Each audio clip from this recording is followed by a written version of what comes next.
அனைவருக்கும் உற்சாகமான இனிய காலை வணக்கம். இன்றைய நாள் டிசம்பர் 24, 2024, மார்கழி 9ஆம் நாள் செவ்வாய்க்கிழமை. அனைவருக்கும் வெற்றிகரமான நாளாக அமைய டைகர் குடும்பம் சார்பாக வாழ்த்துகிறோம். முகங்களை கண்டு அன்பு காட்ட வேண்டாம், மனதினை கண்டு அன்பு காட்டுங்கள். முகத்தின் அழகு மாறிடக்கூடியது, ஆனால் மனதின் அழகு என்றுமே மாறுவதில்லை. இப்பொழுது நாம் அனைவரும் 8 மீது நிற்கிறோம். நமது விஷன் மிஷன் இறைவணக்கம் கூறப்போகிறோம். இதை நான் சொல்ல சொல்ல அதன் இடைவெளியில் நீங்களும் அதை திரும்பச் சொல்லுங்கள். அப்படி சொல்வதனால் உங்களுக்குள் ஆற்றல் பெருகுவதை நீங்கள் உணர்வீர்கள். உங்களுக்குள் ஆனந்தமும் ஆரோக்கியமும் நிலைத்திருக்க இது உதவும். Tiger vision. மனம், புத்தி, உடல் மூன்றும் சமநிலையில் இருந்தால் வாழ்க்கை பிரகாசிக்கும். Tiger mission. ஒரு தனி மனிதனின் தொடர்ச்சியான ஆரோக்கியமும் பொருளாதாரமும் இவ்வுலகை மாற்றும். டைகர் இறைவணக்கம். என் வாழ்க்கையின் நம்பிக்கையாயிருக்கும் இறைவா, நான் சேவை செய்யும் இந்த அமைப்பே நீ வாழும் இடமென எண்ணுகிறேன். நான் தினமும் செய்யும் பணியே எனது கடமை என நம்புகிறேன். எனது உடலை கண்ணும் கருத்துமாய் பாதுகாப்பதே எனது பொறுப்பு என உணர்கிறேன். நன்றி இறைவா. நாம் ஆயுள் முழுவதும் ஆரோக்கியத்தோடு ஆனந்தமாய் வாழ்வதற்கு நமக்கு ஆயுள் முழுவதும் ஆசானாய் 8 நடைப்பயிற்சியை கற்றுத்தர வருகிறார் நமது குரு டாக்டர் டைகர் தேன்கூடு பிரபாகரன் அண்ணா அவர்களை உற்சாகத்தோடு வரவேற்கிறோம். எல்லோருக்கும் இனிய காலை வணக்கம். இந்த அற்புதமான காலை வேளையில் 9 மூட்டுக்களை மசையக்கூடிய அற்புதமான பயிற்சிகளை முடிச்சுட்டு 27 முறை சூப்பர் பிரெயின் யோகா அப்படின்னு சொல்லக்கூடிய தோப்பு கரணங்களை முகம் மலர்ச்சியோடும் மனம் மகிழ்ச்சியோடும் முடிச்சுட்டு 8 நடப்பதற்காக தயார் நிலையில் இருக்கிறோம். 8 மீது இருக்கிறோம். கிழக்கு மேற்காக நடப்பவர்கள் கிழக்கு திசையிலிருந்து மேற்கை நோக்கியும், தெற்கு வடக்காக நடப்பவர்கள் தெற்கு திசையிலிருந்து வடக்கை நோக்கியும், அதாவது நம்ம பேசிக் கோர்ஸ் மற்றும் அட்வான்ஸ் கோர்ஸ் அப்படின்னு 2 பிரிவாக நடந்துக்கிட்டு இருக்கோம். 21 நிமிட நடை, அப்புறம் 42 நிமிட நடை அப்படின்ட்டு எல்லாருமே இப்போது நம்மளுடைய முதலடி எடுத்து வைத்து நடையை தொடங்கலாம். இப்பொழுது பெண்கள் அனைவரும் இடதுபுறமாகவும் ஆண்கள் அனைவரும் வலதுபுறமாகும், அதாவது பெண்கள் லெஃப்ட் சைடிலும் ஆண்கள் ரைட் சைடிலும் முதலடி எடுத்து வைத்து நடையை தொடங்குகிறோம்.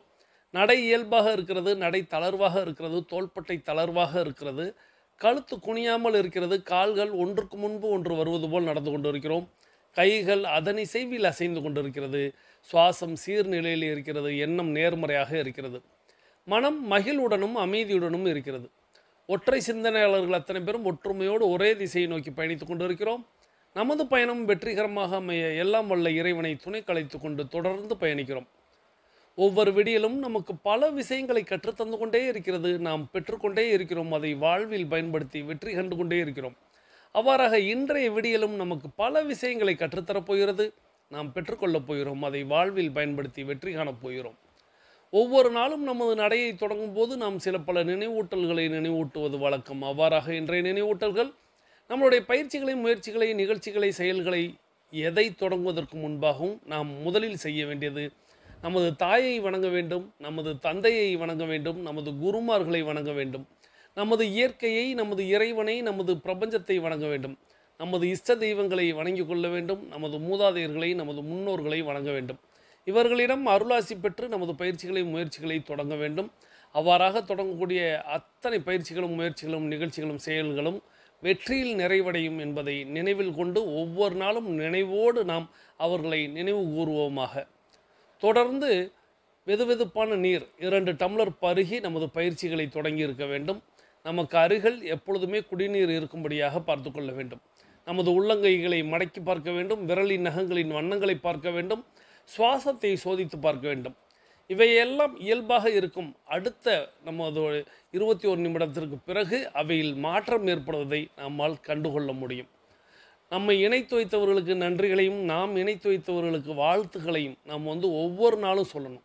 நம்மை இணைத்து வைத்தவர்களையும், நாம் இணைத்து வைத்தவர்களையும் அகக்கண்ணில் கொண்டு வந்து, அவர்கள் அவர்களது குடும்பம் மகிழ்ச்சியோடும், ஆரோக்கியத்தோடும், செல்வ வளங்களோடும் இருக்க வேண்டும். அவர்கள் எண்ணியதெல்லாம் நடக்க வேண்டும். அவர்கள் கேட்டதெல்லாம் கிடைக்க வேண்டும். அவர்களுக்கு எல்லாம் வல்ல இயற்கை இறைவன் பிரபஞ்சம் துணை நிற்க வேண்டும் என்று ஒவ்வொரு நாளும் வேண்டிக் கொள்ள வேண்டும். தொடர்ந்து நம்மளுடைய மனதில் 3 முக்கிய முத்தான கேள்விகளை எழுப்ப வேண்டும். நாம் எதற்காக இப்பொழுது 8 நடை பயிற்சியை மேற்கொள்கிறோம்? நாம் எதற்காக டைகர் குழுமத்தில் இணைந்து பயணிக்கிறோம்? நாம் நமது இலக்கை நோக்கித்தான் பயணிக்கிறோமா? இந்த முத்தான முக்கிய 3 கேள்விகளை ஆழ் மனதில் எழுப்பி அதற்கான விடையை நாம் பெற வேண்டும். ஒவ்வொரு நாளும் ஒவ்வொரு விடை வரும் என்பதை நான் ஒவ்வொரு நாளும் கூறுவேன். உங்களுக்கான விடை என்ன வருகிறது என்பதை ஒவ்வொரு நாளும் கேட்டு பாருங்கள். நாம் எதற்காக இப்பொழுது 8 நடைப்பயிற்சியை மேற்கொள்கிறோம்? நாம் எதற்காக டைகர் குழுமத்தில் இணைந்து பயணிக்கிறோம்? நாம் நமது இலக்கை நோக்கித்தான் பயணிக்கிறோமா? இந்த 3வது கேள்வி, நாம் நமது இலக்கை நோக்கித்தான் பயணிக்கிறோமா? இந்த கேள்வியை நிச்சயமாக எல்லா இடத்திலும், எல்லா செயல்களிலும் நீங்கள் கேட்டு பாருங்கள். நீங்கள் என்ன வேலை செஞ்சுக்கிட்டு இருந்தாலும் சரி, நீங்கள் என்ன தொழில் செய்து கொண்டிருந்தாலும் சரி, நீங்கள் என்ன விளையாடி கொண்டிருந்தாலும் சரி, உடற்பயிற்சி செய்து கொண்டிருந்தாலும் சரி, என்ன செயல் செய்து கொண்டிருந்தாலும் இந்த கேள்வியை அடிக்கடி உங்களுடைய ஆழ் மனதில் கேளுங்க. நாம் இலக்கை நோக்கித்தான் பயணிக்கிறோமா? ஏன்னா நாம் தொடங்கும்போது ஒரு இலக்கை நிர்ணயித்து எல்லாருமே எல்லா நிகழ்வையுமே தொடங்குவோம். எல்லா செயல்களையுமே ஒரு இலக்கை நிர்ணயித்து தான் தொடங்குவோம். ஆனால் அது காலப்போக்கில் எந்த இலக்கை நோக்கி பயணிக்கிறோம் அப்படிங்கிறதே தெரியாமல் பயணிக்க ஆரம்பிப்போம். அது மறந்து விட்ட பிறகு நமக்கு வெற்றி அப்படிங்கிறது கிட்டாமல் போய்விடும். உதாரணமாக நான் பலமுறை சொல்லியிருப்பேன், இலக்கில்லாத பயணம் துடுப்பில்லாத படகில் பயணிப்பது போல அப்படின்ட்டு. ஸோ நம்மளுடைய இலக்கை நோக்கித்தான் நாம் பயணிக்கிறோமா? இந்த கேள்வியை நீங்கள் கேட்டுக்கிட்டே இருந்தீங்கன்னா உங்களுக்கு ஏதேனும் ஒரு டைவர்ட் அப்படிங்கிறது நடந்து கொண்டு இருந்துச்சுன்னா அதை விட்டு நீங்கள், அதாவது திசை மாறுதல், மடை மாறுதல், கவனச்சிதறல் அப்படிங்கிறது மாதிரி நமக்கு எங்கேனும் யாரேனும் ஒரு டிஸ்டர்பன்ஸ் அப்படிங்கிற ஒரு விதமாக நம்மளை திசை மாற்றிவிட்டால், நம்மளை மடைமாற்றிவிட்டால், நமக்கு கவனச்சிதறல் ஏற்பட்டு விட்டால் நாம் அதிலிருந்து மீண்டும் மீண்டும் நம்மளுடைய இலக்கை நோக்கி பயணிக்க முடியும். 8 நடைப்பயிற்சியில் டைகர் குழுமத்தில் நீங்கள் இணைந்து பயணிக்கும் பொழுது உங்களுடைய இலக்கை நோக்கிய பயணம் இல்லாமல் இருக்கிறதா அப்படிங்கிறதும், நாம் எதற்காக இந்த டைகர் குழுமத்தில் இணைந்தோம், நாம் எதற்காக இப்பொழுது 8 நடை நடந்து கொண்டிருக்கிறோம்? இலக்கிற்காக. அது என்ன இலக்கு? ஒவ்வொருத்தவர்களும் ஒவ்வொரு விதமான இலக்கு வைத்திருப்பார்கள். ஆரோக்கியம் சம்பந்தப்பட்டதாக இருக்கும், பொருளாதாரம் சம்பந்தப்பட்டதாக இருக்கும், அல்லது இரண்டும் கலந்ததாக இருக்கும், அல்லது இன்னும் இன்னும் தன்னுடைய உயர் பதவிகளை நோக்கி இருக்கும், தன்னுடைய கல்வியை நோக்கி இருக்கும், தன்னுடைய வேலையை நோக்கி இருக்கும், தன்னுடைய தொழிலை நோக்கி இருக்கும்னு விதவிதமான இலக்குகள் இருக்கும். இலக்குகளை நிர்ணயித்து பயணிப்போம். நாம் எண்ணியது நடக்கும், நாம் கேட்டது கிடைக்கும் என்பதை மனதில் கொண்டு, இலக்கை நோக்கிய பயணம் மட்டுமே வெற்றியை தரும் என்பதை மனதில் கொண்டு நம்ம ஒவ்வொரு நாளும் பயணிக்கணும். அந்த கேள்வியை ஆழ் மனதில் கேட்டுக்கிட்டே இருக்கணும். நமக்கு எந்த திசை மாற்றம் மடைமாற்றம் ஏற்படாமல் நாம் பயணிப்பதற்கு நமக்கு உறுதுணையாக நம்மளுடைய தாய் தந்தை, குருமார்கள், இயற்கை இறைவன், பிரபஞ்சம், இஷ்ட தெய்வங்கள், மூதாதையர்கள், முன்னோர்கள் எப்பொழுதுமே துணை இருப்பார்கள். கூடுதலாக உங்களுக்கு பிரபஞ்சம் அறக்கட்டளையும் மற்றும் டைகர் குழுமமும் உங்களுக்கு என்றென்றும் துணையோடு நிற்கும் என்பதை இந்த நேரத்தில் கூறி தொடர்ந்து பயணிக்கிறோம். அனைவரும் அனைவரது இலக்குகளை அடைவதற்கு எல்லாம் உள்ள இயற்கை இறைவன் பிரபஞ்சத்தை வேண்டிக்கிட்டு நம்ம தொடர்ந்து பயணிக்கிறோம். தொடர்ந்து இன்றைய தினம் பகுதியை கேட்கப் போகிறோம். இன்றைய தினம் பகுதியை நமக்கு தொகுத்து வழங்க வருகிறார் சகோதரி tiger Akila Gopinath from Virudhunagar. Akila Gopinath from Virudhunagar family team உறுப்பினர். அவர்களது குடும்பம் மகிழ்ச்சியோடும் ஆரோக்கியத்தோடும் செல்வ வளங்களோடும் இருப்பதற்கு எல்லாம் வல்ல இயற்கை இறைவன் பிரபஞ்சம் துணை நிற்க வேண்டும். அவர்கள் எண்ணியதெல்லாம் நடக்க வேண்டும். அவர்கள் கேட்டதெல்லாம் கிடைக்க வேண்டும்.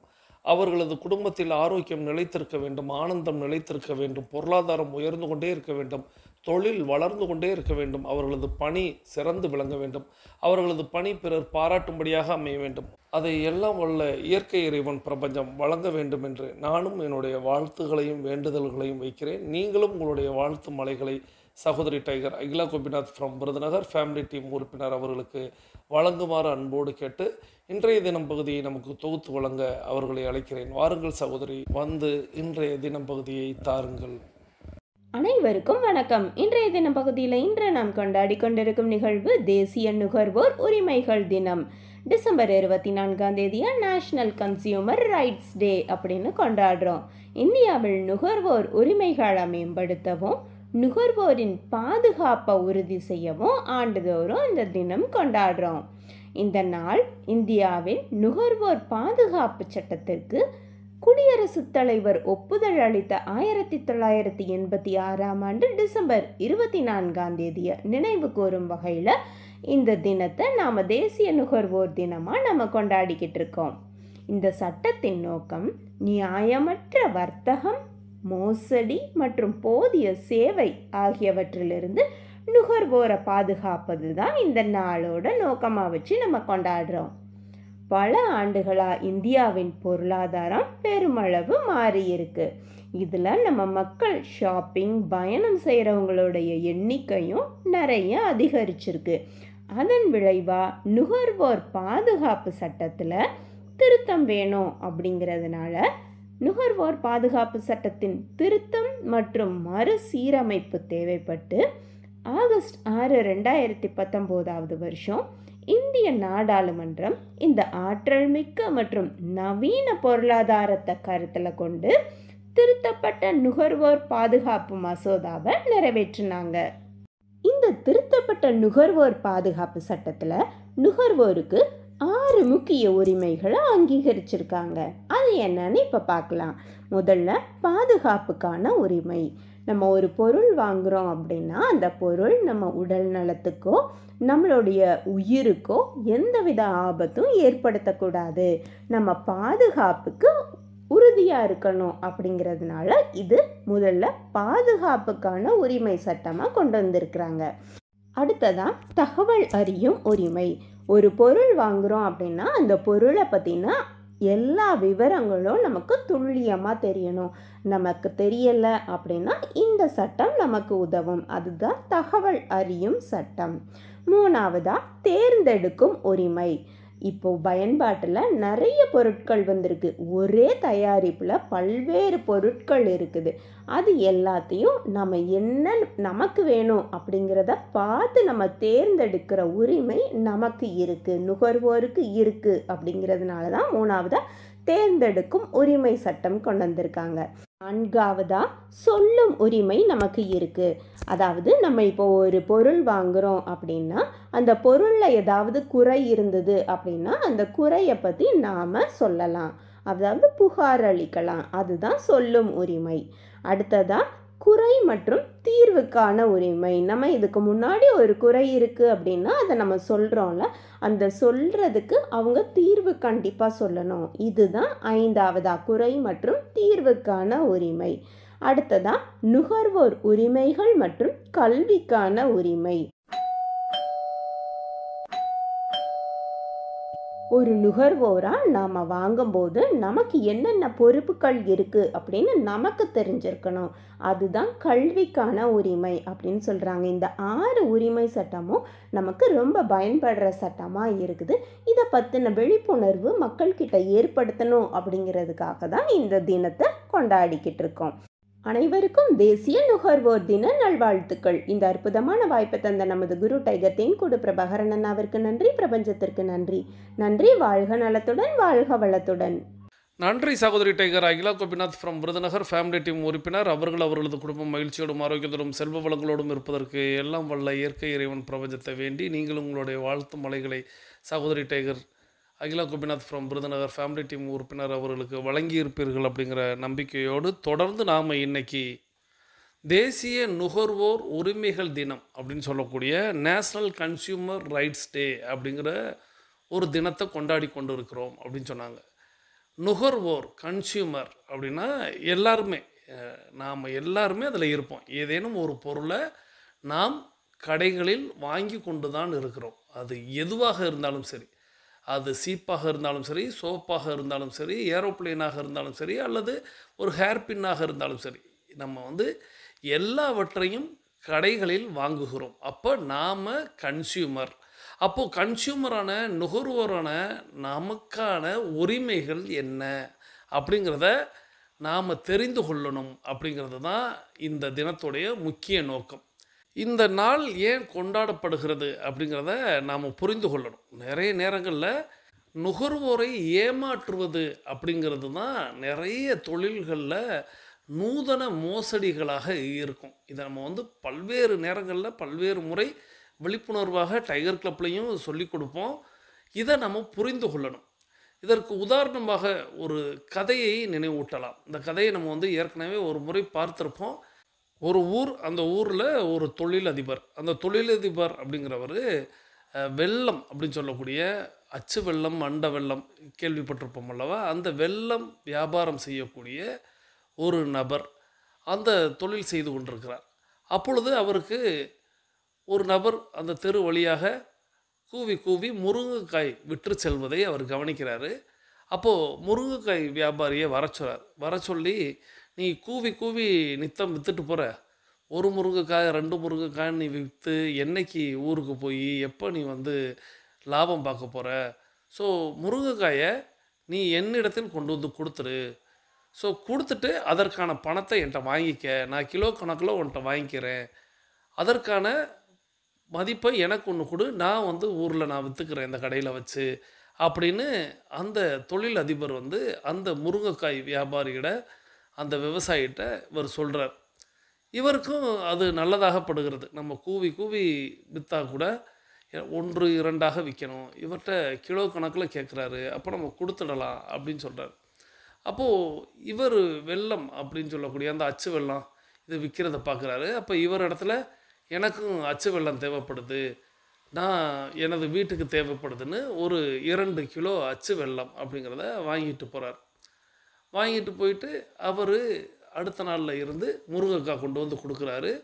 ஒரு 4 கிலோ, ஒரு 2 கிலோ அப்படின்னு அவருக்கு எப்பொழுதெல்லாம் முருங்கைக்காய் எவ்வளவு சேருகிறதோ, அத கொண்டு வந்து குடுக்குறார். இவரு அவர் மேல உள்ள நம்பிக்கையில, முருங்கை வியாபாரி மேல உள்ள நம்பிக்கையில, அவர் 2 கிலோன்னு ஒரு கட்டு கொண்டு வந்து குடுத்தாருன்னா, அத வந்து அவரு வாங்கி வச்சிருந்து, அது உதிரியாக இந்த வெல்ல வியாபாரி வந்து விற்று வருகிறார். ஒரு சூழல்ல இவருக்கு தோன்றுகிறது, இந்த முருங்கை வியாபாரி நம்மள ஏதோ ஏமாற்றுகிறார் அப்படின்ட்டு அவர் கொண்டு வந்து தரக்கூடிய அந்த முருங்கைக்காய்களை எடை போடுகிறார். எடை போட்டால் ஒவ்வொரு 2 கிலோ அப்படிங்கிறது 200 கிராம் குறைவாக இருக்கிறது. இப்போ இவருக்கு அது தாங்கிக் கொள்ளவே முடியவில்லை அந்த வெல்ல வியாபாரிக்கு. நான் நான் நான் வந்து உன் மேல எவ்வளவு நம்பிக்கை வச்சிருந்தேன். நீ என்னிடத்தில் வந்து எப்படி முருங்கை வியாபாரம் செய்கிற? 200 கிராமு இப்படி எடை குறைவாய் இத்தனை நாள் குடுத்துருக்குற. நான் இன்னைக்கு தான் சந்தேகித்து உன்னுடைய 2 கட்டையும் 2 கிலோ 2 கிலோ கட்டையும் எடுத்து பார்த்தா, அதில 400 கிராம் குறைவா குடுத்துருக்குற அப்படின்னு சொல்லிட்டு, அவருக்கு போதிய தண்டனை வேண்டும் அப்படிங்கிற மாதிரி எண்ணி, அவர் பஞ்சாயத்துல போயி அவர நிறுத்திடுறார். ஸோ பஞ்சாயத்து அப்படிங்கிறது இன்னைக்கு நம்ம வந்து நீதிமன்றம் அப்படின்னு நாடுவதைப் போல, அங்கே ஊரில் அப்படிங்கிறது பஞ்சாயத்து அப்படின்னு ஒண்ணு கூடுவாங்க. அப்போ அந்த ஊர் பஞ்சாயத்து, இவர் வந்து முருங்கை வியாபாரிக்கு ஒரே சங்கடமா போயிருது. நம்ம தெரு தெருவா கூவி கூவி வித்திருந்தா கூட, அன்றாடம் ஏதோ உழைத்ததுக்கு ஏதோ ஒரு கிடைக்கும். அத வச்சு நம்ம பிழைப்பு நடத்திக்கிட்டு இருந்தோம். ஆனா, அந்த வியாபாரியிடம் வந்து நம்ம சிக்கிக்கொண்டோமே அப்படின்னு இவர் எண்ணுகிறார். அந்த ஊர் பஞ்சாயத்துல நமக்கு தகுந்த தீர்ப்பு கிடைக்குமா? நியாயமா இருக்குமா? அப்படின்னு இவர் யோசித்து அந்த பஞ்சாயத்துல நிற்கிறார். ஸோ பஞ்சாயத்து தலைவர் அப்படின்னு சொல்லக்கூடியவர் வராரு. வந்துட்டு என்ன நடந்துச்சு அப்படின்னு கேட்குறாரு. இந்த மாதிரி இவரிடத்தில் வாங்கினேன் முருங்கைக்காய், இந்த கட்டு இருக்கு. ஸோ நான் இத வந்து இவ்வளோ நாள் இவர் மேல நம்பிக்கையின் பேர்ல நான் வந்து எடை போடாமலே வாங்கிட்டு இருந்தேன். 2 கிலோ தருவாரு, 4 கிலோ தருவாரு. இப்படியே இருக்கும். ஸோ நான் அதை வைத்து இவரிடத்தில் வந்து நான் வாங்கிக் கொண்டிருந்தேன். ஆனா, கொஞ்ச நாளா எனக்கு சந்தேகம் வந்துச்சு. இவர் எடை குறைவாக தர்றாரோன்னு. ஸோ நேற்றைக்கு நான் எடை போட்டு பார்த்தேன். அப்பயும் ஒரு 200 கிராம் வந்து ஒரு கட்டுக்கு குறைந்தது. ஸோ இன்னைக்கு அவர கையும் களவுமா பிடிச்சிருக்கேன். இதுதான் அவர் கொண்டு வந்தது. இதை அவர் ஏற்றுக்கொள்கிறாரான்னு கேளுங்க அப்படின்னு சொல்லவும், பஞ்சாயத்து தலைவர் அந்த முருங்கை விவசாயியிடம், வியாபாரின்னே இங்கே சொல்ல முடியாது. முருங்கை விவசாயிட்ட கேட்குறாரு.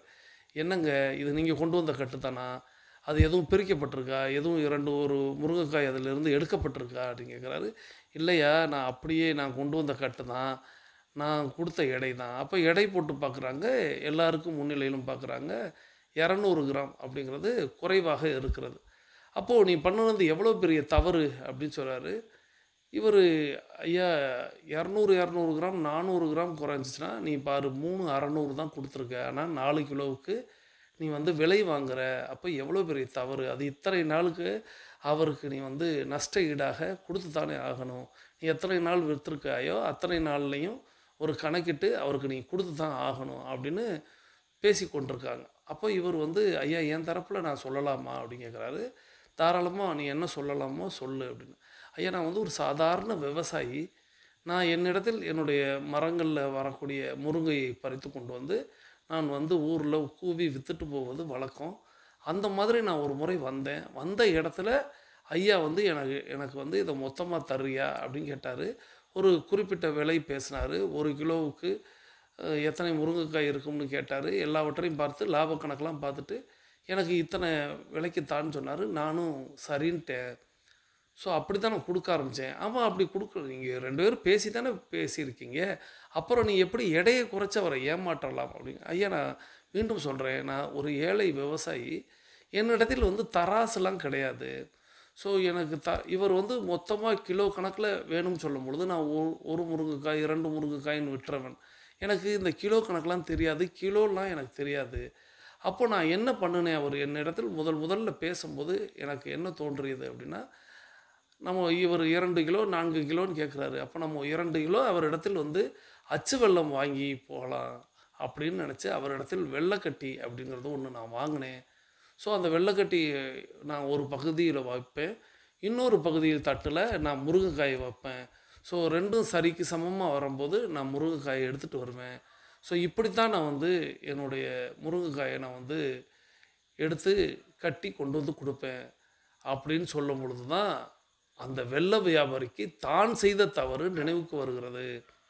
ஸோ வெள்ளை வியாபாரி என்ன பண்ணுவார்னா, தன்னுடைய எடை தட்டில் ஒரு 200 கிராம் குறையும் விதமாக, 1 கிலோவுக்கு 100 கிராம் குறையும் விதமாக அவர் எடையை செட் பண்ணியிருப்பார். செட் பண்ணி தான் அவர் வந்து வெள்ளத்தை வந்து அந்த டிஜிட்டலில் போட்டு காட்டுவார். இப்போது இந்த செய்தி கேள்விப்படவுமே பஞ்சாயத்து தலைவர் வெள்ளை வியாபாரியிடம் இருக்கக்கூடிய தராசை எடுத்துகிட்டு வர சொல்கிறாரு. எடுத்துகிட்டு வந்து எடை போட்டு பார்த்தா அந்த முருங்கைக்காய் சரியாக 2 கிலோ அப்படின்னு காட்டுது. அவர் பொதுமக்களுக்கு கொடுக்கும் பொழுது 200 கிராம் எடையை குறைத்து தான், கிலோவுக்கு 100 கிராம் குறைத்து தான் வந்து அவர் எடை போடுறாரு அப்படிங்கிற ஒரு விஷயத்தை பஞ்சாயத்து தலைவர் புரிந்து கொள்கிறார். உடனடியாக அவர் வந்து அந்த ஒற்றை விவசாயி உன்னை ஏமாற்றுனான்னு நீ இந்த கூட்டத்தை கூட்டின, பஞ்சாயத்தை கூட்டி நீ வந்து நஷ்டஈடு கேட்ட. ஆனால் இந்த ஊர் மக்களை நீ நித்தம் ஏமாற்றிக்கிட்டே இருந்திருக்க. அதில் நான் உட்பட ஏமாற்றப்பட்டிருக்கிறேன். அப்போ எங்களுக்கான நஷ்டஈடு என்ன அப்படிங்கிற மாதிரி கேட்டு அவருக்கு ஒரு ஒரு தண்டனையை கொடுக்கும் விதமாக ஒரு தீர்ப்பு வழங்குகிறார். ஸோ இந்த கதை வந்து எனக்கு இந்த கன்சியூமர் டேல நினைவுக்கு வருது. இந்த கதை உங்களுக்கு புரிஞ்சிருக்கும். நாம் ஒருத்தரை ஏமாத்தினா உலகம் நம்மளை ஏமாற்றும் அப்படிங்கிறத நம்ம கேள்விப்பட்டிருப்போம். அதுபோல் இவரிடம் வாங்கிட்டு போன அச்சு வெல்லத்தையே அவர் எடையாக வைத்து அவர் அதையே விற்பனை செய்திருக்கிறாரு. ஆனால் அதையே இவர் பொறுத்து கொள்ள முடியல. ஆனால் இவர் ஒவ்வொரு நாளும் பொதுமக்களை 100 கிராம் 200 கிராம் ஏமாற்றி வந்திருக்கிறார் அப்படிங்கிறத நாம் இந்த கதையின் வாயிலாக தெரிந்து, இதற்கு தீர்ப்பு வழங்குவதற்கு எப்படி வந்து அந்த பஞ்சாயத்து தலைவர் இருந்தாரோ அதுபோல் இன்றைக்கி நீதிமன்றங்கள் அப்படிங்கிறது இருக்கிறது. ஸோ நம்மளுக்கு அதில் என்னென்ன உரிமைகள் எல்லாம் இருக்கிறது அப்படிங்கிறது தான் இந்த கன்சியூமர் ரைட்ஸ் டே அப்படின்னு சொல்லக்கூடிய நுகர்வோர் உரிமைகள் தினம் அப்படிங்கிறத நாம் கொண்டாடி கொண்டிருக்கிறோம். அப்படிங்கிறத நினைவுபடுத்துவதற்கு இந்த கதை உங்களுக்கு பேருதவியாக இருந்திருக்கும். ஸோ நாம் ஒவ்வொரு நபர்களும் நுகர்வோர் தான், அதாவது கன்சியூமர் தான். ஸோ நாம் ஒரு கன்சியூமராக, ஒரு நுகர்வோராக என்னவெல்லாம் ஒரு கடைகளில் எதிர்பார்ப்போமோ, ஒரு வியாபாரி இடத்திலிருந்து எதிர்பார்ப்போமோ, அதே போல் நாம் ஒரு பொருளை வியாபாரம் செய்கிறோம் அப்படின்னா நாமும் அந்த நுகர்வோர் இடத்துல இருந்து யோசித்து செய்யணும் அப்படிங்கிறத இந்த கதை நினைவூட்டி இருக்கும்.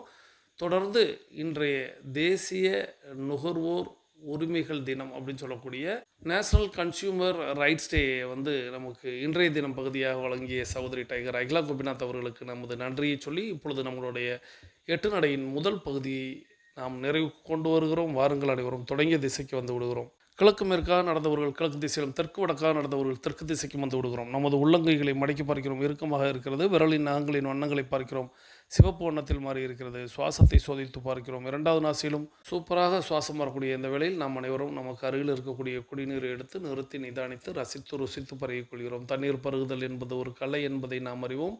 தண்ணீர் பருகும் பொழுது நமது கவனத்தை நீரில் வைப்போம், நீரின் தன்மையில் வைப்போம், நீரின் சுவையில் வைப்போம்.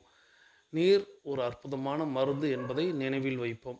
ஸோ நீர் பருகி முடிச்சுட்டு நம்ம எல்லாருமே நம்மளுடைய மொபைல் ஃபோனை கையில் எடுத்துக்கிற போகிறோம்.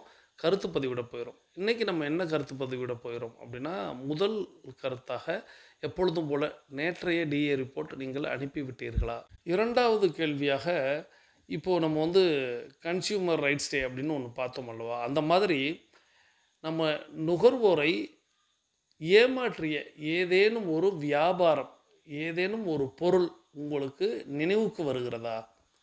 ஏதேனும் ஒரு வியாபாரம், ஏதேனும் ஒரு பொருள் கன்சியூமரை ஏமாத்துனாங்க அப்படின்னு உங்களுக்கு ஏதேனும் ஒரு பொருள் நினைவுக்கு வருகிறதா? இதுவரைக்கும் உங்களுடைய வாழ்க்கையில் ஒரு பொருளாக இருக்கலாம், 2 பொருளாக இருக்கலாம், அது ஏதேனும் நிறுவனமாக இருக்கலாம், ஏதோ ஒன்று கன்சியூமராக சில பல நுகர்வோர்களை ஏமாற்றிய பொருள் அல்லது நிகழ்வு ஏதேனும் இருந்தால் அது என்னவென்ன குறிப்பிடுங்கள். மூன்றாவதாக, நீங்கள் வியாபாரியா? நீங்கள் ஏதேனும் ஒரு பொருளை விற்கக்கூடிய ஒரு வியாபாரியா? ஆம்னா ஆம், இல்லைன்னா இல்லை. ஏன்னா நிறைய நேரங்களில் நிறைய பேர் வியாபாரிகளாக இருப்பாங்க அப்படிங்கிற என்னுடைய எண்ண ஓட்டம் எந்த ஒரு தொழில் செய்து கொண்டிருந்தாலும் அல்லது பணி செய்து கொண்டிருந்தாலும் அல்லது சேவை செய்து கொண்டிருந்தாலும் எங்கேயாவது அவர்கள் ஒரு வியாபாரியாக இருப்பார்கள். அதனால் நீங்களும் ஒரு வியாபாரியா அப்படிங்கிறது எனக்கு மூன்றாவது கேள்வியாக கேட்க தோன்றுகிறது. ஸோ அந்த கேள்விக்கும் நீங்கள் விடையளித்து கொண்டு, இப்போது பேசிக் கோர்ஸில் இருக்கக்கூடியவங்கள்லாம் நீங்கள் அஃபர்மேஷன் விசுவலைசேஷன் செய்துட்டு நம்மளுடைய ஆடியோவை கேட்டு நீங்கள் அஃபர்மேஷன் விசுவலைசேஷன் செய்யுங்க. செய்துட்டு நீங்கள் மீதம் இருக்கக்கூடிய ஆடியோவை கேட்க வாங்க. உங்களுக்கு என்னுடைய வாழ்த்துக்கள். அஃபர்மேஷன் விசுவலைசேஷன் வெற்றி பெற என்னுடைய வாழ்த்துக்களை தெரிவித்து, அட்வான்ஸ் கோர்ஸில் இருக்கக்கூடிய 42 நிமிட நடைக்காரர்களுக்கான அடுத்த சுற்று தொடங்குகிறது. இப்பொழுது ஆண்கள் அனைவரும் இடதுபுறமாகவும் பெண்கள் அனைவரும் வலதுபுறமாகவும், அதாவது ஆண்கள் லெஃப்ட் சைடிலும் பெண்கள் ரைட் சைடிலும் முதலடி எடுத்து வைத்து நடையை தொடங்குகிறோம். நடை இயல்பாக இருக்கிறது, நடை தளர்வாக இருக்கிறது, தோள்பட்டை தளர்வாக இருக்கிறது, கழுத்து குனியாமல் இருக்கிறது, கால்கள் ஒன்றுக்கு முன்பு ஒன்று வருவது போல் நடந்து கொண்டு இருக்கிறோம். கைகள் அதன் இசைவில் அசைந்து கொண்டு இருக்கிறது. சுவாசம் சீர்நிலையில் இருக்கிறது. எண்ணம் நேர்மறையாக இருக்கிறது. மனம் மகிழ்வுடனும் அமைதியுடனும் இருக்கிறது. ஒற்றை சிந்தனையாளர்கள் அத்தனை பேரும் ஒற்றுமையோடு ஒரே திசையை நோக்கி பயணித்துக் கொண்டு இருக்கிறோம். நமது பயணமும் வெற்றிகரமாக அமைய எல்லாம் வல்ல இறைவனை துணை கலைத்து கொண்டு தொடர்ந்து பயணிக்கிறோம். தொடர்ந்து நம்ம இன்றைக்கி வந்து தேசிய நுகர்வோர் உரிமைகள் தினம் அப்படிங்கிற சொல்லக்கூடிய நேஷ்னல் கன்சியூமர் ரைட்ஸ் டே அப்படிங்கிறத கொண்டாடி வருகிறோம் அப்படிங்கிறத நினைவூட்டாங்க. ஸோ நீங்களும் ஒரு நுகர்வோராக அல்லது ஒரு விற்பனையாளராக நீங்கள் இருக்கும் பட்சத்தில் அதற்கான உரிமைகளை, அதற்கான ரைட்ஸுகளை நீங்கள் தெரிந்து நீங்கள் செயல்படுங்கள். நிச்சயமாக. ஏன்னா நம்ம வந்து ₹1 கூட ஏமாறக்கூடாது. அதுதான் முக்கியமான ஒரு டைகர் கிளப்பையே நீங்கள் பல முறை நான் சொல்லியிருப்பேன், பல முறை இதை வந்து நினைவூட்டியிருப்பேன். நீங்கள் எங்கேனும் எப்பொழுதும் ₹1 கூட நீங்கள் ஏமாறக்கூடாது, இழந்து விடக்கூடாது. அதுதான் நம்மளுடைய பொருளாதாரத்தில் முக்கியமான ஒரு விஷயம். டைகர் கிளப்பில் சொல்லிக் கொடுக்கக்கூடிய ஆரோக்கியம் மற்றும் பொருளாதாரம் அப்படிங்கிறது ரெண்டுமே பார்த்திங்கன்னா நீங்கள் இழந்து விடக்கூடாது. ஆரோக்கியத்தையும் சரி, பொருளாதாரத்தையும் சரி. அப்போது நீங்கள் உங்களுடைய உரிமைகளை புரிந்து வைத்திருக்க வேண்டும். அதை தொடர்ந்து பின்பற்ற வேண்டும். அதே போல் மற்றவர்களையும் நாம் ஏமாற்றாமல் இருக்க வேண்டும். அதை மட்டும் நினைவில் கொள்ளணும். அது நான் எப்பொழுதுமே சொல்லுவேன். நாம் என்ன இந்த உலகத்தில் எதை எதிர்பார்க்குறோமோ அதே தான் நாம் எல்லாருக்கும் கொடுக்கணும். நாம் எதை இங்கே வழங்குகிறோமோ அதுதான் நமக்கு திரும்ப கிடைக்கும் அப்படிங்கிறத மட்டும் மனதில் கொண்டு, முடிந்த மட்டும் நீங்கள் பிறரை ஏமாற்றாமல் நீங்கள் உங்கள் வழியில் நீங்கள் நடந்தால் நிச்சயமாக வாழ்க்கை பிரகாசிக்கும் அப்படிங்கிறத நினைவில் கொண்டு, எல்லோருக்கும் என்னுடைய நேஷ்னல் கன்சியூமர் ரைட்ஸ் டே தின வாழ்த்துக்களை தெரிவித்து, நீங்கள் உங்களுடைய நண்பர்கள் உறவினர்களுக்கும் இந்த விஷயத்தை கொண்டு போங்க. உங்களுடைய வாடிக்கையாளருக்கும் இதை தாராளமாக எடுத்து செல்லுங்கள். ஸோ தொடர்ந்து இதற்கு அற்புதமாக அந்த 6 விதிகளை எல்லாம் நமக்கு எந்தெந்த விதிகளை பின்பற்றணும்னு நமக்கு ஒவ்வொரு விதிகளையும் எடுத்து சொன்ன சகோதரி tiger Akila Gopinath from Virudhunagar family team உறுப்பினர் அவர்களது குடும்பம் மகிழ்ச்சியோடும் ஆரோக்கியத்தோடும் செல்வ வளங்களோடும் இருப்பதற்கு எல்லாம் வல்ல இயற்கை இறைவன் பிரபஞ்சத்தை வேண்டி, தொடர்ந்து நாம் இன்றைக்கி வந்து நம்மளுடைய 1400வது நாள் கொண்டாட்டத்துக்கான வாழ்த்து செய்தி மற்றும் தன்னுடைய கருத்துக்களை வழங்க நம்ம வந்து சொல்லியிருந்தோம். அந்த வகையில் இன்றைக்கி நம்மளுடைய நார்த் சோன் டைகர் கிளப்போடைய வைஸ் கேப்டன் சகோதரர் tiger Mario Kulothungan from Chennai அவங்க தன்னுடைய கருத்தை தெரிவிக்க வர்றாங்க. வாருங்கள் சகோதரர் tiger Mario Kulothungan from Chennai, உங்களுடைய கருத்துக்களை தாருங்கள். சகோதரர் டைகர் மரியோ குலோத்துங்கன் அவர்களது குடும்பம் மகிழ்ச்சியோடும் ஆரோக்கியத்தோடும் செல்வ வளங்களோடும் இருப்பதற்கு எல்லாம் வல்ல இயற்கை இறைவன் பிரபஞ்சம் துணை நிற்க வேண்டும். அவர்கள் எண்ணியதெல்லாம் நடக்க வேண்டும், அவர்கள் கேட்டதெல்லாம் கிடைக்க வேண்டும், அவர்களது குடும்பத்தில் ஆரோக்கியம் நிலைத்திருக்க வேண்டும், ஆனந்தம் நிலைத்திருக்க வேண்டும், அவர்களுடைய பொருளாதாரம் உயர்ந்து கொண்டே இருக்க வேண்டும், அவர்களது பணி சிறந்து விளங்க வேண்டும், அவர்களது பணி பிறர் பாராட்டும்படியாக அமைய வேண்டும். அதை எல்லாம் வல்ல இயற்கை இறைவன் பிரபஞ்சம் அவர்களுக்கு வழங்க வேண்டும் என்று வேண்டி, வணங்கி, வாழ்த்தி, நீங்களும் உங்களுடைய வாழ்த்து மலைகளை சகோதரர் tiger Mario Kulothungan from Chennai north zone tiger club vice captain அவர்களுக்கு வழங்குமாறு அன்போடு கேட்டு, இப்பொழுது அவர்களுடைய வாழ்த்துச் செய்தியை கேட்கலாம் வாருங்கள். அனைவருக்கும் இனிய காலை வணக்கம். நான் வடக்கு மண்டல டைகர் கிளப்பின் துணைத் தலைவர் மரிய குலோத்துங்கன் பேசுகிறேன். என் அன்னை என்னை 10 மாதங்கள் தன் கருவிலே சுமந்து என்னை பெற்றெடுத்தார்கள்.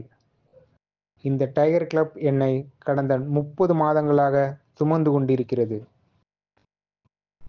என்னை இந்த டைகர் கிளப்பில் இணைத்து வைத்த அண்ணன் ஹீலர் பாஸ்கர் அவர்களுக்கு எனது நன்றியையும் வாழ்த்துக்களையும் தெரிவித்துக் கொள்கிறேன்.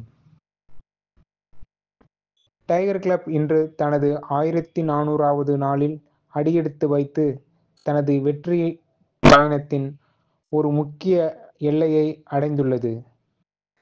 அதற்கு டைகர் கிளப்பிற்கும் அதனை வெற்றிகரமாக நடத்தி செல்லும் அண்ணன் தேன்குடு பிரபாகரன் அவர்களுக்கும், அண்ணனுக்கு பக்கபலமாக இருந்து கட்டிடத்தின் 4 தூண்கள் போல் இந்த டைகர் கிளப்பின் 4 இமயங்களாக இருந்து செயல்படும் டைகர் குடும்ப உறுப்பினர்கள் அகிலா அக்கா, ஜெயந்தி அக்கா, மணிகண்டன் அண்ணா மற்றும் ராகுல் சகோ அனைவருக்கும் எனது வாழ்த்துக்களையும் நன்றிகளையும் தெரிவித்துக் கொள்கிறேன்.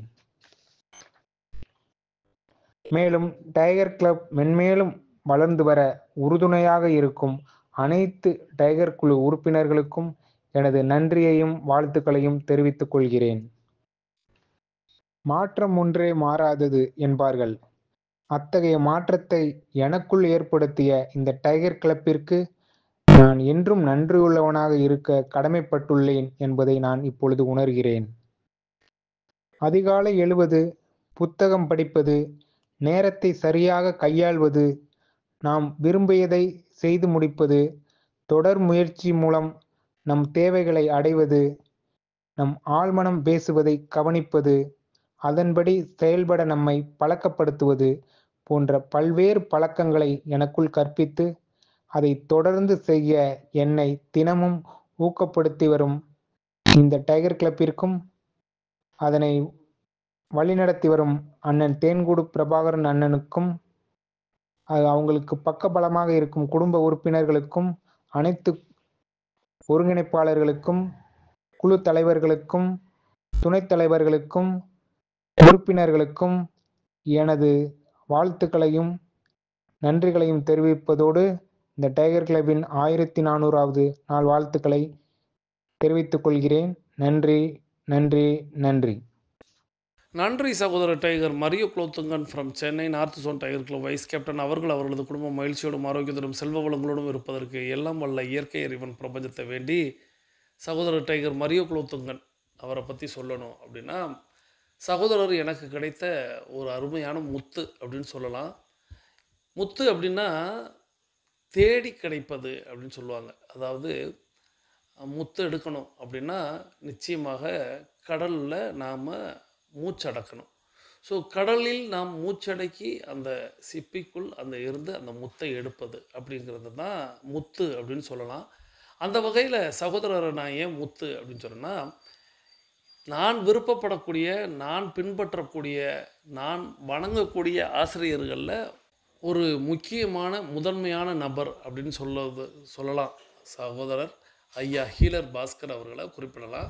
ஐயா ஹீலர் பாஸ்கர் அவர்கள் சொல்லி அதை கேட்டு அவரிடத்தில் என்னுடைய தொடர்பு எண்ணை வாங்கி என்னை தொடர்பு கொண்டு நம்ம கிளப்பில் இணைந்தவர். இணைந்த பிறகும் அதை ஹீலர் பாஸ்கர் அவர்களிடத்தில் இந்த வகுப்பு எப்படி நடைபெறுகிறது அப்படிங்கிறதையும், எவ்வளோ ஒரு சிறந்த இடத்தில் என்னை இணைத்து வைத்தீர்கள் அப்படிங்கிற அந்த நன்றியை அவரிடத்தில் நேரடியாகவும் சொல்லி, அது என் காதுக்கு வரும் பொழுது இன்னும் மகிழ்வை தந்தது. மரியோ குலோத்துங்கன் ஒரு விஷயத்த சொன்னார். ஒரு தாயோடைய கருவில் ஒரு குழந்தை அப்படிங்கிறது 10 மாதம் இருக்கும். ஸோ நான் இப்போ 30 மாதமாக இருக்கிறேன் அப்படின்னு. நிச்சயமாக அது சொல்வதற்கு, அதை கேட்பதற்கு நன்றாக இருந்தால் கூட, ஒரு குறிப்பிட்ட காலத்தில் நம்ம தாயோட கருவறையில் இருந்து வெளியில் வந்து தான் ஆகணும். தாயோட கருவறையிலே இருக்க முடியாது. அதே போல தான் டைகர் கிளப்லையும் நீங்கள் ஒரு குழந்தையாக நீங்கள் வந்து ஒரு கருவாக உருவாகி நீங்கள் ஒரு குழந்தையாக பிறந்து இன்னைக்கு நடந்து நீங்கள் நிறைய பேருக்கு வழி நடத்தக்கூடிய ஒரு இடத்துக்கு நீங்கள்லாம் வந்துட்டீங்க. நீங்கள் இன்னும் அந்த கருவறையிலே இருக்கிறோம்னு நினைக்க வேணாம். அதையும் தாண்டி நீங்களும் நிறைய நபர்களுக்கு ஒரு முன்மாதிரியாக இருக்கிறீங்க அப்படிங்கிறத நினைவில் கொள்ளுங்கள். அது வந்து நல்லா இருக்குது. ஆனாலும் அது மற்றவர்களுக்கு தான். நம்ம கிளப்பில் இருக்கக்கூடிய கேப்டன்கள், வைஸ் கேப்டன்கள், கோஆர்டினேட்டர்கள் இவங்கெல்லாம் நீங்கள் வந்து அடுத்த நிலைக்கு வந்துட்டீங்க. ஸோ அப்படிங்கிறத நினைவில் கொள்ளுங்கள். ஸோ சகோதரர் மரியோ குலோத்துங்கன் அவரும் அவங்களுடைய மனைவியும் அவங்களுடைய டைகர் கிளப்பில் இணைந்து தொடர்ந்து பயணித்து 2 கேம்புகள் நம்மளோடு இணைந்து பயணித்து அவங்க வந்து தன்னுடைய வாழ்க்கையில் அடுத்த படியில் பல லட்சியங்களை, பல இலக்குகளை அவர்கள் வந்து அடைந்து கொண்டே இருக்கிறார்கள். அவர்களுடைய லட்சியங்கள், அவர்களுடைய இலக்குகள் இன்னும் அவர்கள் அதை அடைவதற்கு எல்லாம் வல்ல இயற்கை இறைவன் பிரபஞ்சம் துணை நிற்க வேண்டும். அதற்கு என்னுடைய ஆசிகளும் என்றென்றும் உண்டு. நீங்களும் உங்களுடைய ஆசீர்வாதங்களை சகோதரர் டைகர் மரியோ குலோத்துங்கன் குடும்பத்திற்கு வழங்குமாறு கேட்டு அவர்களுடைய இலக்கை, அவர்களுடைய லட்சியத்தை அவர்கள் அடைய வேண்டும் என்பதை வாழ்த்தி அவர்களது குடும்பம் மகிழ்ச்சியோடும் ஆரோக்கியத்தோடும் செல்வ வளங்களோடும் இருப்பதற்கு எல்லாம் வல்ல இயற்கை இறைவன் பிரபஞ்சத்தை வேண்டி தொடர்ந்து நம்ம இப்போ ஒரு அற்புதமான ஒரு தகவலை தெரிந்து கொள்ள போகிறோம். இந்த தகவலை நமக்கு வந்து 2 சகோதரிகள் அனுப்பி வச்சிருக்கிறாங்க. ஸோ இந்த தகவல் நிச்சயமாக உங்களுக்கும் சுற்றி வந்திருக்கும், நிறைய பேர் கேட்டிருப்பீங்க. இருப்பினும் அந்த தகவலை நாம் ஒலிக்க கேட்டால் நல்லா இருக்கும் அப்படிங்கிறதுனால இப்போ நம்ம அந்த தகவலை தெரிந்து கொள்ள போகிறோம். இந்த அற்புதமான தகவல் சுரங்கத்தை நமக்கு தேர்வு செய்து அனுப்பி வைத்த சகோதரி டைகர் லலிதா ஃப்ரம் குலசேகரம் இவங்களுக்கும், சகோதரி டைகர் லக்ஷ்மி ஃப்ரம் கோயம்புத்தூர் இவங்களுக்கும் நம்மளது நன்றிகளை தெரிவித்துக் கொள்ளலாம். சகோதரி டைகர் லலிதா ஃப்ரம் குலசேகரம் இவங்க மார்த்தாண்டம் டைகர் கிளப்பில் உறுப்பினராக இருக்கிறாங்க. சகோதரி டைகர் லக்ஷ்மி ஃப்ரம் கோயம்புத்தூர் இவங்க கோயம்புத்தூர் டைகர் கிளப்புடைய வைஸ் கேப்டனாக இருக்கிறாங்க. ஸோ சகோதரி டைகர் லலிதா ஃப்ரம் குலசேகரம் மற்றும் சகோதரி டைகர் லக்ஷ்மி ஃப்ரம் கோயம்புத்தூர் ஆகியோர் குடும்பம் மகிழ்ச்சியோடும் ஆரோக்கியத்தோடும் செல்வ வளங்களோடும் இருக்க வேண்டும் என்று எல்லாம் வல்ல இயற்கை இறைவன் பிரபஞ்சத்தை நானும் வேண்டிக் கொள்கிறேன். நீங்கள் உங்களுடைய வாழ்த்து மலைகளை சகோதரிகளுக்கு வழங்குமாறு கேட்டு சகோதரி டைகர் லலிதா ஃப்ரம் குலசேகரம் மற்றும் சகோதரி டைகர் லக்ஷ்மி ஃப்ரம் கோயம்புத்தூர் ஆகியோர்களுக்கு எனது நன்றிகளை தெரிவித்து இப்போ அந்த தகவலை நாம் தெரிந்து கொள்ள போகிறோம். நிச்சயமாக அந்த தகவல் உங்களுக்கு வாழ்க்கையில் இப்படியெல்லாம் இருக்கிறதா அப்படிங்கிறது நம்மளுடைய புருவத்தை உயர்த்த செய்யும். ஸோ இப்போ நம்ம அந்த தகவல் ஆடியோவை கேட்டுக்கொண்டே பயணிக்கலாம், வாருங்கள். எறும்பு தேனியிலிருந்து பள்ளி பாம்புகள்ல இருந்து பறவை இனங்கள் வரைக்கும் எல்லாமே ஒரு இடத்துல வசிக்கக்கூடியதுன்னா இந்த ஆலமரம் தாங்க. ஆனாலும் கழுகு கோட்டான்களுக்கு உட்காரத்துக்கு கூட ஆலமரம் இடம் கொடுக்கறது கிடையாதுங்க. கிராமத்துல பாத்தீங்கன்னா பஞ்சாயத்து பொதுக்கூட்டங்கள் எல்லாமே ஆலமரத்து அடியில தாங்க நடக்கும். இதுக்கு முக்கியமான காரணம் என்னன்னு பார்த்தா, ஆலமரத்துல இருந்து வரக்கூடிய ஆக்சிஜன் காற்று நம்ம உடம்ப உற்சாகப்படுத்தி மனசை வந்து அமைதியாக்கிடுங்க. அதனால பஞ்சாயத்து முடிகிற வரைக்குமே எந்த பிரச்சனையும் வராதான். இது மட்டும் இல்லைங்க, பிரிட்டிஷ் காலத்துல ஆலமரத்துக்கு அடியில தான் எல்லா வியாபாரமுமே நடந்திருக்கு. வியாபாரிகளுக்கு நிழல் மட்டும் கொடுக்கலங்க ஆலமரம், அவங்களுக்கு தேவையான ஆக்சிஜன் காற்று கொடுக்கறதால அவங்களுடைய மனசு வந்து அமைதியாயிருமா. அதனால வியாபாரம் முடிகிற வரைக்கும் எந்த பிரச்சனையுமே வராதான். அந்த காலத்துல பாடசாலையில சரியா படிக்காத குழந்தைங்களை ஆலமரத்துக்கு அடியில உட்கார வச்சுதான் படிக்க வைப்பாங்களாம். அப்படி படிக்க வைக்கும் போது அந்த குழந்தைகளுக்கு வந்து எதிர்மறையான எண்ணங்கள் எதுவும் வராதான். அதனால ஞாபக சக்தியோட நல்ல அறிவாளியா வளருவாங்களாம். இது மட்டும் இல்லைங்க, முனிவர்கள் சித்தர்கள் எல்லாம் 500-1000 வருஷம் தவம் பண்ணி வாழ்ந்திருக்காங்க. அப்படி தவம் பண்ணும் போது நல்ல காற்றோட்டமும் மனசு ஒருநிலையாவும் இருக்கணுமா. அதற்கு அவங்க தேர்வு செஞ்ச மரம் தான் இந்த ஆலமரங்க. இப்படி ஒரு மரம் அப்படின்னு நம்ம யோசிக்கும் போது அறிவியல் சொல்ற விஷயம் நம்மளை ஆச்சரியப்பட வைக்குதுங்க. ஒரு மனிதனோட உடம்புல ரேடிக்கல்ஸ் என்ற மூலக்கூறு தேவையான அளவு இருக்கணுமா. தேவைக்கு அதிகமாகும் போதுதான் நிறைய நோய்கள் வர்றதா குறிப்பிடுறாங்க. இந்த ரேடிக்கல்ஸ் மூலக்கூறை கட்டுப்படுத்தக்கூடிய ஆன்டி ஆக்சிடென்ட் இந்த ஆலமரத்தோட சாறுல இருக்கிறதா குறிப்பிடுறாங்க. அடுத்தது கருமேகங்களை சுண்டி இழுக்கக்கூடிய மரங்கள்ல முதல் இடத்துல இருக்கிறது ஆலமரம் தாங்க. அதனாலதான் வங்காளம், அசாம் போன்ற மாநிலங்கள்ல நிறைய மழை பெய்யுதுங்க. அங்க ஆலமரங்களும் அதிகமா இருக்குங்க. அடுத்து கிபி 70 ஆங்கிலேயர் ஒருத்தவர் தன்னோட வரலாற்று பக்கத்துல இந்தியாவில ஒரு அதிசய மரம் இருக்கிறதாவும், அந்த மரம் வந்து வானத்திலிருந்து வேர்களை கீழே இறக்கி தன்னைத்தானே நடவு செய்து கொள்றதாவும் குறிப்பிடாருங்க. அது போல மாவீரன் அலெக்சாண்டரிய மலைக்க வைத்த மரம் நம்ம ஆலமரம் தாங்க. எப்படின்னா, அவர் வந்து இந்தியாவுக்கு போர் புரிய வரும்போது தன்னோட 7000 படை வீரர்கள் ஒரே ஆலமரத்து அடியில உட்கார்ந்துதான் ஓய்வெடுப்பாங்களாம். இத கிரேக்க நாட்டு ஆசிரியர் ஒருத்தர் ரொம்ப பெருமையா குறிப்பிடுறாருங்க. ஒரு சின்ன மீன் முட்டையை விட ரொம்ப சின்னதா இருக்குமா ஆலமரத்தோட விதை. இந்த விதையில இருந்து தான் இவ்வளவு பெரிய ஆலமரம் உருவாயிருக்கு. இந்த ஆலமரத்துக்கு அடியில தான் மன்னரோட நாற்படைகளுமே தங்கி ஓய்வெடுப்பாங்களாம். ஆமாங்க, மரங்கள்லயே நீண்ட நாள் வாழக்கூடிய ஒரு மரமா ஆலமரம் இருக்குங்க. கிட்டத்தட்ட 5000 வருடங்கள் இதோட வாழ்நாளா குறிப்பிடுறாங்க. சோ ஆலமரம் நம்ம நாட்டோட பூர்வீகம், நம்ம நாட்டோட தேசிய மரம் அப்படிங்கறதுல நமக்கு உண்மையிலே பெருமை தாங்க. அந்த காலத்துல பறவைகளை வேட்டையாட போறவங்க தாங்க வேட்டையர்கள். இவங்க ஆலம் பால் கூட புங்க எண்ணெயை சேர்த்து தானியங்கள்ல கலந்து வைப்பாங்களாம். அப்படி வைக்கும் போது பறவைகள் அதை சாப்பிடுமா, அப்போ அது மயக்க நிலைக்கு போயிருமா. அந்த நேரத்துல பறவைகளை ரொம்ப சுலபமா வேட்டையாடிடுவாங்களாம். அடுத்து போருக்கு சென்ற வீரர்கள் திரும்பி வந்ததும் அந்த ஆலம் பழத்து கூட இளந்தளிர்களை மென்று திம்பாங்களாம். அப்படி சாப்பிடும் போது ஒரு விதமான போதையை ஏற்படுத்துமா, உடம்போட வலியும் குறைஞ்சிருமா. அதுக்கப்புறம் ரொம்ப சிறப்பா தூங்குவாங்களாம். பொதுவா ஒரு மரக்கட்டைகளை தண்ணியில ஊற போடும் போது அது அழுகி கொஞ்ச நாளுக்கு அப்புறம் இறந்து போயிடுங்க, எடையும் குறைஞ்சு போயிடும். ஆனா ஆலமரம் பாத்தீங்கன்னா அதுக்கு ஆப்போசிட்டா நடக்கும். எப்படின்னு பாத்தீங்கன்னா, இந்த ஆலமரக்கட்டைகளை நம்ம தண்ணியில ஊற போடும் போது நாளுக்கு நாள் அதோட எடை அதிகமாயிட்டே இருக்குங்க. இதுவுமே ஒரு நாள் அழுகி அந்த கட்டைகள் இறந்து போனாலுமே 100-200 வருடங்களுக்கு அப்புறம் மீண்டும் அந்த கட்டைகள் முளைக்குமா. அவ்வளவு பெரிய சக்தி கொண்டதான் ஆலமரம். இதனாலேயே கிணறு போன்ற தண்ணீர் உள்ள இடத்துல இந்த மரக்கட்டைகளை பயன்படுத்தியிருக்காங்க. அது போல கேம்ப் போறவங்களுமே டென்ட் போடுறதுக்காக இந்த ஆலமர விழுது கட்டைகளை தான் பயன்படுத்துறாங்க. அடுத்து ஒரு கிராமத்துல ஆடோ மாடோ குட்டி போட்டுடுச்சுன்னா கடைசியில இளங்குடி அப்படின்னு ஒண்ணு போடுங்க. இதை நஞ்சு கொடின்னு கூட சொல்லுவாங்க. இதை கண்ட இடத்துல கிராமத்துல தூக்கி போடவே மாட்டாங்க. ஏன்னா இதுல அதிகப்படியான விஷ நச்சுக்கள் இருக்குங்க. இது மனிதர்கள் இருந்து விலங்குகள் வரைக்கும் பாதிக்கும். இதை நீங்க மண்ணுல புதைச்சிட்டா கூட மண்ணு கெட்டு போயிருங்க. சோ இந்த நஞ்சு கொடியை தான் ஆலமரத்துல ஒரு வைக்கோல் சுத்தி கட்டி விட்டுருவாங்க. இப்படி ஆலமரத்துல கட்டும் போது குறைந்த நேரத்திலேயே அந்த விஷ நச்சுக்கள் எல்லாம் அழிஞ்சிருங்க. துர்நாற்றமும் சுத்தமா வீசாதுங்க. இது தமிழனோட எவ்வளவு பெரிய கண்டுபிடிப்பு பாருங்க. இதுல இன்னொரு விஷயமும் இருக்குங்க. ஒரு கிராமத்துக்கு வியாபாரிகள் ஆடு மாடுகள் வாங்க வரும்போது முதல்ல ஆலமரத்தை தான் பார்ப்பாங்களாம். ஆலமரத்துல எத்தனை நஞ்சு கொடிகள் கட்டியிருக்காங்க அப்படிங்கறத பார்த்துட்டு அங்க எத்தனை ஆடுகள் இருக்கும் அப்படிங்கறத கூட அவங்க கணக்கிட்டு இருக்காங்க பாருங்க. அடுத்து நம் முன்னோர்கள் நிறைய இடங்கள்ல சுமை தாங்கி கல்லுன்னு ஒண்ணு வச்சிருப்பாங்க.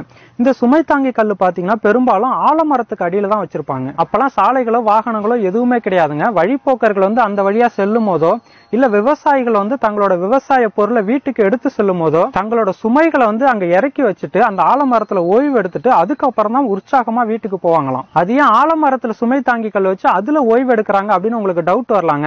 ஆமா, ஆலமரத்துல இருக்கக்கூடிய ஆக்சிஜன் காற்று அவங்களை உற்சாகப்படுத்தி அடுத்து அவங்க ரொம்ப தூரம் போறதுக்கான அந்த களைப்பு இல்லாம செஞ்சிருமா. இவங்க சுமந்து வர அந்த பொருட்கள்ல ஏதாவது விஷத்தன்மை இருந்தாலும் அந்த ஆலமரம் அதை அழிச்சிருமா. எவ்வளவு பெரிய விஷயம் பாருங்க. இதுல இன்னொரு விஷயமும் இருக்குங்க.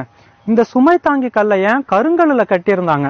ஏன்னா ஆலமரத்துல இருக்கக்கூடிய அந்த ஆக்சிஜன் காற்றை உறிஞ்சக்கூடிய ஒரே பொருள் கருங்கல் தாங்க. இதை அவங்க தெரிஞ்சு வச்சிருக்காங்க. இதனாலதான் சுமை தாங்கி கல்லை கருங்கல்லால கட்டியிருக்காங்க. அந்த கருங்கலுக்கு கீழே நம்ம ஓய்வெடுக்கும் போது நம்மளுடைய உடம்பு புத்துணர்ச்சி பெறுதுங்க. இதைத்தான் காலை கல்லும் மாலை புல்லும் ஆலை வெல்லும் அப்படின்னு ஒரு பழமொழி சொல்றாங்க. இந்த காலத்துல ஆடு மாடு குதிரை பன்றி யானை கழுதை இப்படி எல்லா உயிரினங்களும் மேய்ச்சலுக்கு போகுமா. அப்படி மேய்ச்சலுக்கு போகும்போது அங்க சாணங்கள் போடுங்க. அந்த சாணத்து மேல நேரடியா சூரிய கதிர்கள் படும்போது கிருமிகள் அழிக்கப்படுது. அந்த கிருமிகள் அழிக்கப்படும் போது அங்க அதிகப்படியான நச்சுக்கள் வெளியாகுமா. அந்த நச்சுக்களை சுத்தப்படுத்தக்கூடிய ஒரு திறமை ஆலமரத்துக்கு தான் இருக்கிறதா குறிப்பிடுறாங்க. இவ்வளவு சிறப்புகள் இருக்கிறதால தான் என்னவோ இந்தியாவிலிருந்து ஆலமரத்தை எடுத்துட்டு போயிட்டு அமெரிக்கா ஸ்பெயின் போன்ற பெரிய நாடுகள்ல இதை அதிக அளவுல வளர்த்துட்டு வராங்க. மரத்துக்கெல்லாம் தலைவனா இருக்கிற இந்த ஆலமரம் மருத்துவத்திலேயே எந்த குறையும் வைக்கலங்க. அதாவது லாக்டோபேசிலஸ் ஸ்ட்ரெப்டோகாக்கஸ் போன்ற பாக்டீரியாக்கள் தாங்க பற்சிதவை ஏற்படுத்துது. இதனாலதான் ஆலமரத்து விழுதுல பல்லு விளக்கும் போது அந்த விழுதுல இருக்கக்கூடிய துவர்ப்பு தன்மை பற்களில் உள்ள அந்த பாக்டீரியாக்களை அழிச்சிருமா. பற்களில் உள்ள ஈறுகளையும் வலிமைப்படுத்துமா. இதனாலதான் ஆளும் வேலும் பல்லு குருதி அப்படின்னு ஒரு பழமொழி கூட சொல்லியிருக்காங்க. அடுத்து வயாகரா மாத்திரையில் உள்ள மூலக்கூறுகள் ஆலம் பாலுல இருக்குன்னு இன்னைக்கு விஞ்ஞானம் சொன்னாலும் 1000 வருஷத்துக்கு முன்னாடி அகத்தியர் சொல்லியிருக்கிறது குறிப்பிடத்தக்கதுங்க. இன்னைக்கும் நிறைய காரியங்கள்ல தீயாகம் வளர்ப்பாங்க. அந்த தீயாகத்துல ஆலங்குச்சி அரசங்குச்சை தான் பயன்படுத்துவாங்க. இதுக்கு முக்கியமான காரணம் அங்க இருக்கக்கூடிய நச்சுக்களை இதெல்லாம் ரொம்ப சுலபமா அழிச்சிருங்க. அடுத்து இயற்கை விவசாயத்துல பஞ்சகாவியா கூட இந்த விழுதுகளோட நுனியை சேர்க்கிறாங்க. இந்த நுனிகளை சேர்க்கும் போது மகசூல் ரொம்ப அதிகமாகுமா. ஏன்னா இந்த விழுதுகளோட நுனியில அசோடோபாக்டர் அப்படின்னு சொல்லக்கூடிய ஒரு நுண்ணுயிர் இருக்குங்க. ஆனாலும் இந்த ஆலமரத்துக்கு கீழே எந்த ஒரு செடியும் முளைக்காது. அப்படியே முளைச்சாலும் அது பூக்காது காய்க்காதுங்கிறது குறிப்பிடத்தக்கதுங்க. இப்பதாங்க தெரியுது என் கல்யாணத்தன்னைக்கு ஆள் போல் தழைத்து அருகு போல் வேரோடி மூங்கில் போல் சுற்ற முறியாமல் வாழ்வீர்னு ஏன் வாழ்த்துனாங்கன்னு.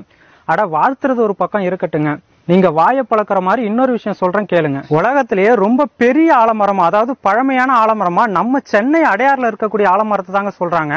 இதோட வயது பாத்தீங்கன்னா கிட்டத்தட்ட 450 வருடங்களுக்கு மேல இருக்குமா. ஆனாலும் கின்னஸ் ரெக்கார்டுல இடம் பிடிச்சிருக்கக்கூடிய ஆலமரம் எதுன்னு பாத்தீங்கன்னா கல்கத்தால இருக்கக்கூடிய ஆலமரம் தாங்க. இது பாத்தீங்கன்னா கிட்டத்தட்ட 250 வருடங்களுக்கு மேல வாழுதான். 4 ஏக்கர் பரப்பளவுல இந்த ஒரு மரம் அமைஞ்சிருக்குங்க. தனி மரம் தோப்பாகாதுன்னு பழமொழி சொல்லுவாங்க. இந்த ஒரு ஆலமரம் ஒரு காட்டையே உருவாக்கி வச்சிருக்கிறதாங்க பெரிய சாதனை. ஒரு விஷயம் வேண்டி கேட்டுக்கிறேங்க, ரோட டெவலப் பண்றனும் இந்த சாமிகளை அழிச்சிடாதீங்க. நன்றி சகோதரி டைகர் லலிதா ஃப்ரம் குலசேகரம் மற்றும் சகோதரி டைகர் லக்ஷ்மி ஃப்ரம் கோயம்புத்தூர். அவர்களது குடும்பம் மகிழ்ச்சியோடும் ஆரோக்கியத்தோடும் செல்வ வளங்களோடும் இருப்பதற்கு எல்லாம் வல்ல இயற்கை இறைவன் பிரபஞ்சத்தை வேண்டி நம்மளுடைய 42 நிமிட நடையை நிறைவு கொண்டு வருகிறோம். இந்த ஆடியோக்கான விளக்கத்தை நம்ம வரும் நாட்களில் பார்க்கலாம் அப்படிங்கிறத இந்த நேரத்தில் சொல்லி, வாருங்கள் அனைவரும் கிழக்கு திசையை நோக்கி நின்று அஃபர்மேஷன் விசுவலைசேஷன் செய்து இன்றைய நாளை தொடங்குவோம். இன்றைய நாள் உங்களுக்கு அற்புதமான நாளாக அமையட்டும். தாங்கள் தங்களது குடும்பம் மகிழ்ச்சியோடும் ஆரோக்கியத்தோடும் செல்வ வளங்களோடும் இருப்பதற்கு எல்லாம் வல்ல இயற்கை இறைவன் பிரபஞ்சத்தை வேண்டி நம்ம எல்லாருமே அஃபர்மேஷன் விசுவலைசேஷன் செய்து இன்றைய நாளை தொடங்குவோம்.